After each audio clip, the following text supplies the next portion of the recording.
Syahrul Yassin Limpo akhirnya muncul, tiba di kantor Kementan, dikabarkan bakal mengundurkan diri. Setelah sempat dikabarkan menghilang atau hilang kontak, Menteri Pertanian Syahrul Yassin Limpo akhirnya muncul di publik.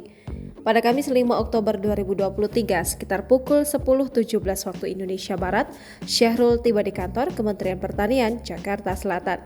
Dikutip dari Kompas.com, saat tiba di lobi kantor, Syahrul disambut para pejabat Kementan. Sejumlah pejabat terlihat memeluk menteri asal Partai Nasdem ini. Setelah itu, Syahrul dan para pejabat masuk ke dalam ruangan di Gedung A Kementan. Informasi yang beredar, Syahrul akan berpamitan dengan para pegawai Kementan. Dikabarkan pula, Syahrul bakal menyatakan mundur dari kursi menteri. Diberitakan sebelumnya, Mentan Syahrul Yassin Limpo tiba di tanah air pada Rabu malam. Pengacara SYL, Febri Diansyah mengatakan, begitu tiba di tanah air, SYL langsung bertemu dengan Ketua Umum Partai Nasdem Surya Paloh. Menteri Pertanian Syahrul Yassin Limpo akan menjalani agenda yang padat pada Kamis 5 Oktober 2023. Desakan keras dari Ketua Umum Partai Nasdem Surya Paloh agar pulang ke tanah air membuat pria asal Makassar itu kembali pada Rabu 4 Oktober 2023 petang. Karenanya, pada hari ini, SYL akan pamit dengan ribuan pegawai Kementan di Ragunan pada pukul 9.00 waktu Indonesia Barat. Selanjutnya, pukul 11.00 SYL langsung ke Polda Metro Jaya. Kuat dugaan SYL akan diperiksa terkait pemerasan yang dilakukan pimpinan KPK terhadap kementerian yang dipimpinnya.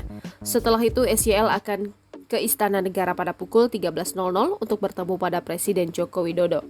Pada pertemuan itu, SYL akan membongkar kasus dugaan korupsi yang dialaminya sekaligus pamit mundur dari kursi Mentan.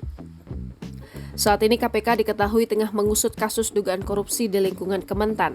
SYL dikabarkan menjadi satu dari 3 orang yang telah ditetapkan sebagai tersangka.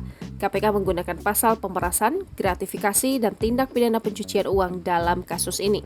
Dalam proses penyidikan berjalan, KPK telah menggeledah rumah dinas Menteri SYL di Jalan Widya Chandra, Jakarta Pusat, dan kantor Kementerian Jakarta Selatan beberapa waktu lalu. KPK mengamankan sejumlah barang bukti diduga terkait perkara seperti uang 30 miliar rupiah hingga dokumen berisi aliran uang. Tak hanya itu, tim penyidik turut menemukan 12 pucuk senjata api dari rumah dinas Mentan Syahrul Yassin Limpo. Teranyar, tim penyidik juga menggeledah kediaman pribadi SYL di Kota Makassar, Sulawesi Selatan. Download Tribun X sekarang, menghadirkan lokal menjadi Indonesia.